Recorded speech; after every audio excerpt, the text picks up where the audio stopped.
বিসমিল্লাহির রহমানির রহিম। আল কারিয়াহ। আয়াতের শেষে যদি গোলতা থাকে তাহলে সেখানে ওয়াকফ করলে গোলতাটা হা হয়ে যায়, এজন্য এখানে গোলতাটা হা হয়ে যাবে যদি আমরা এখানে ওয়াকফ করি। আল কারিয়াহ। আর যদি ওয়াকফ না করি তাহলে তাপেশ তু পড়ব। আল কারিয়াতু মাল কারিয়াহ। এখানে ওয়াকফ করলে এই গোলতাটা হা হয়ে যাবে। মাল কারিয়াহ। এখানে জবরের বাম পাশে খালি আলিফ আসার কারণে এক আলিফ টেনে পড়ব, কিন্তু এখানেও জবরের বাম পাশে খালি আলিফ এসেছে, কিন্তু এখানে আমরা এক আলিফ টেনে পড়ব না, কারণ মিমটা লামকে ধরবে। এই খালি আলিফের পরে তার পরের যে হরফ রয়েছে সেই হরফের ওপরে সাকিন এসেছে, এজন্য এখানে মিমটা লামকে ধরবে। মাল, মিম লাম জবর মাল হবে। এখানে জবরের বাম পাশে খালি আলিফ এসেছে, কিন্তু তার পরের হরফের ওপরে সাকিন বা তাসদিদ এরকম কোনো কিছু নেই, এজন্য এখানে এক আলিফ টেনে পড়তে হবে। মাল কারিয়াহ, মাল কারিয়াহ। আল কারিয়াতু মাল কারিয়াহ। ওয়ামা আদরাকা মাল কারিয়াহ। ওয়ামা, এখানে আমরা তিন আলিফ টেনে পড়ব, কারণ মদের হরফের ওপরে বাঁকা চিকন চিহ্নটি এসেছে, এই জন্য এখানে তিন আলিফ টেনে পড়তে হবে। ওয়ামা আদর, দালটা কলকলার হরফ। আদ, আমরা জানি কলকলার হরফের উপরে সাকিন আসলে সেখানে পাল্টা আওয়াজ দিয়ে পড়তে হয়। আদ র, র, রর ওপর খাড়া জবর এসেছে, এর জন্য এক আলিফ টেনে পড়ব। আদ র কা। ওয়ামা আদরকা মাল কারিয়াহ, মাল কারিয়াহ। ক এখানে এক আলিফ টেনে পড়ব, কারণ জবরের বাম পাশে খালি আলিফ এসেছে। মাল কারিয়াহ। আয়াতের শেষে গোলতা যদি থাকে তাহলে অক্ফ করার কারণে গোলতাটা হা হয়ে যায়। ওয়ামা আদরাকা মাল কারিয়াহ। ইয়াউমা ইয়াকুনুন নাসু কাল ফারাশিল মাবথুস। ইয়াউমা ইয়াকুনুন, ইয়াকুনুন কু এক আলিফ টান হবে, পেশের বাম পাশে জজমেলা ওয়াও এসেছে। নুন, নুনটা নুনকে ধরবে, নুনের উপরে তাসদীদ আসার কারণে গুন্নাহ করে পড়ব। নুন নাসু, না এক আলিফ টান হবে জবরের বাম পাশে খালি আলিফ আসার কারণে। ইয়াকুনুন নাসু কাল ফারাশিল, কাল ফারাশিল মাবসুস। সু, সাটা জিব্বার আগে থেকে নরম করে উচ্চারণ করব, এবং আয়াতের শেষে যদি ওয়াকফ করি তাহলে আমরা জানি মদের হরফের বামের হরফে ওয়াকফ করলে সেখানে তিন আলিফ টেনে পড়তে হয়, এটাকে মধ্যে আরজি বলে, অতএব আমরা এখানে তিন আলিফ টেনে পড়ব। কাল ফারাশিল মাবসুস। ইয়াউমা ইয়াকুনুন নাসু কাল ফারাশিল মাবসুস। ওয়াতাকুনুল জিবালু কাল ইহনিল মানফুশ। ওয়াতাকুনুল, ওয়াতাকুনুল কু এক আলিফ টেনে পড়ব। জিবালু, জিবালু কাল ইহনিল মানফুশ। মাং, এখানে গুন্নাহ করব, নাকের ভেতর লুকায়ে গুন্নাহ করতে হবে, কারণ নুন সাকিনের পরে ইখফার হরফ ফা এসেছে।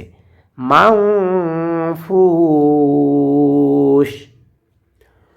ওয়াতাকুনুল জিবালু কাল ইহনিল মানফুশ, কাল ইহনিল মানফুশ। ওয়াতাকুনুল জিবালু কাল ইহনিল মানফুশ। فأما من ثقلت موازينه فأما এখানে গুণ হবে মিমের উপরে তাসদিদ আসার কারণে فأما من ثقلت এখানে গুণনা করব নুন সাকিনের পরে ইখফার হরফ সা আসার কারণে এখানে গুণনা করে পড়তে হবে মান সাকুলাত মাওয়াজিনুহ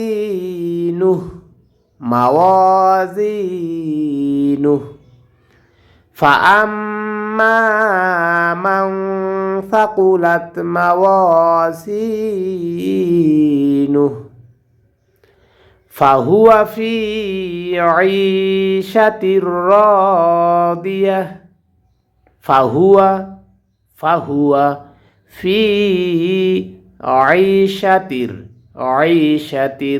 আইন কণ্ঠনালীর ঠিক মাঝখান থেকে আইন হরফটিকে উচ্চারণ করতে হয় অথবা আমরা এখানে পড়ব আইশাতির একাল প্রাণ হবে জের বাম পাশে জজমেলা ই আসার কারণে শাতির তাটা রকে ধরবে আইশাতির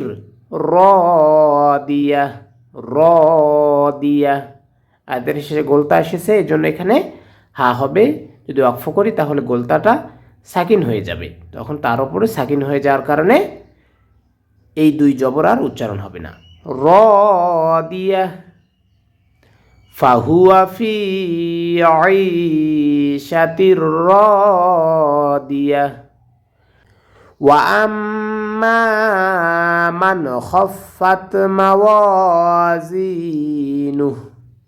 ওয়া আম্মা আমি এখানে গুণনা করব মিমের উপরে তাসদীদ এসেছে ওয়া আম্মা মান খাফফাত এখানে গুণনা হবে না কারণ নুন সাকিনের পরে ইজহারের হরফ এসেছে এজন্য এখানে স্পষ্ট করিয়া পড়তে হবে মান খাফফাত মাওয়াজিনুহু একাল প্লান হবে জি একাল প্লান হবে নু এখানে ওয়াকফ করব এই জন্য এখানে টেনে পড়তে হবে না মাওয়াজিনুহু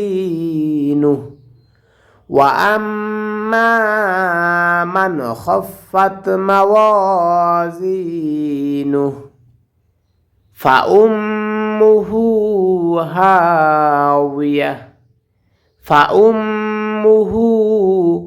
এখানে গুণ হবে মিমের উপরে তাসদীদ আসার কারণে ফাউম্মুহু হাওয়া ফাউম্মুহু হাওয়া ওয়ামা আদরাকা মা হিয়া ওয়ামা এখানে তিন আলিফ টেনে পড়ব ওয়ামা আদরাকা দালটা কল করার হবে এই জন্য পাল্টা আওয়াজ হবে আদরাকা মাহিয়া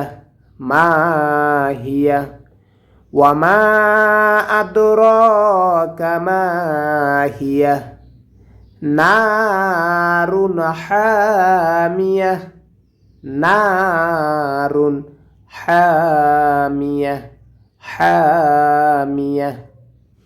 নারুন হামিয়া বিসমিল্লাহির রহমানির রহিম